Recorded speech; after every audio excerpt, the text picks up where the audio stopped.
Hello, Bacho. Let's take a given question. The question says a screw gauge has 50 divisions on its circular scale. The circular scale is 4 units ahead of the pitch scale marking prior to use.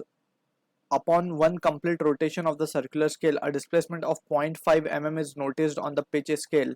The nature of zero error involved and the least count of the screw gauge are respectively. Option A positive, 0.1 mm. Option B positive, 10 micrometer. Option C given a negative, 2 micrometer. Option D given a positive, 0.1 micrometer. So इस question का जो key concept we need to understand is the concept of screw gauge.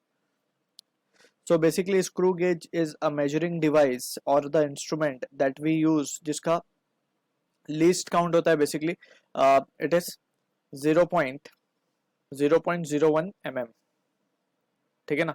तो this is the least count of the screw gauge that we generally use. अब यहाँ पे actually ये least count किस तरीके से हम निकालते हैं, so that formula we have already studied. पहले हम थोड़ा सा स्क्रू गेज के बारे में पढ़ लेते हैं कि स्क्रू गेज दिखता किस तरीके से. We have a circular scale. इस तरीके से एक सर्कुलर स्केल होती है, let's say, and this is the main scale. ये मेन स्केल है.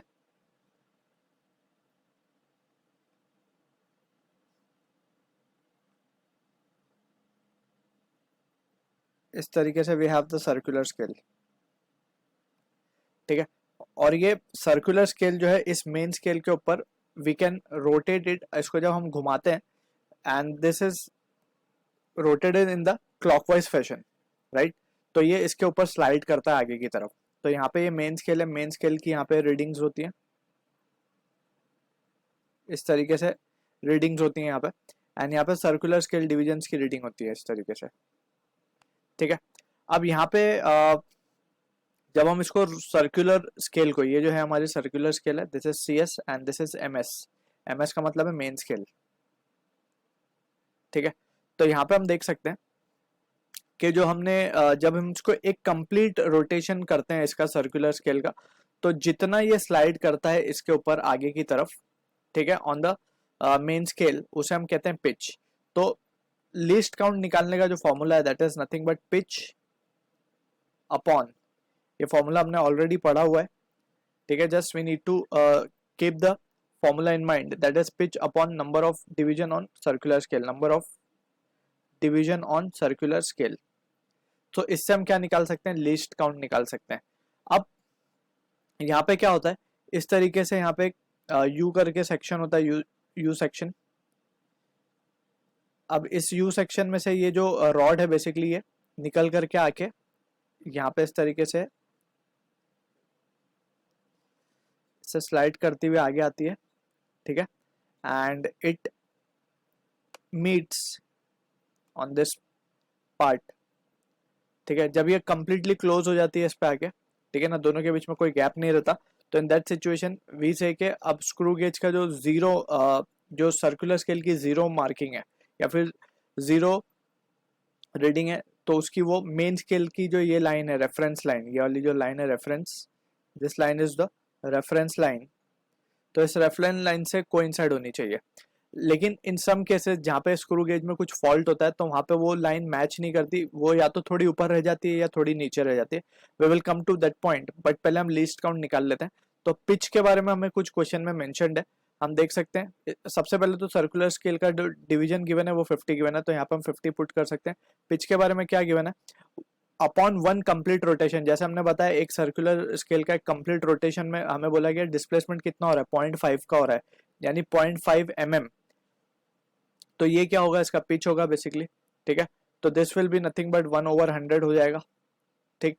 1/100 दैट इम्प्लाइज 1/100 को हम क्या लिख सकते हैं, 0.01 mm लिखा जा सकता है इसको, राइट. अब mm, तो इसको थोड़ा सा और अगर हम मैनिपुलेट करें तो इसको हम क्या लिख सकते हैं, it can be written as 10⁻² mm हो रहा है, राइट. सो इसको अगर हम थोड़ा सा शिफ्ट करें तो 10 into 10⁻³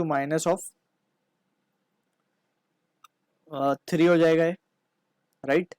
and this will be in mm. अब 10⁻³ mm is correspond to micrometer. ठीक है. तो ये हो जाएगा basically 10 micrometer. So least count तो हमें मिल गया 10 माइक्रोमीटर। अब हम बात कर लेते हैं पिच की, सॉरी एरर की। तो एरर दो तरीके के एरर हो सकते हैं, पॉजिटिव एरर, नेगेटिव एरर। तो let's suppose this is our main scale जिसकी ये रेफरेंस लाइन है यहाँ पे, ठीक है।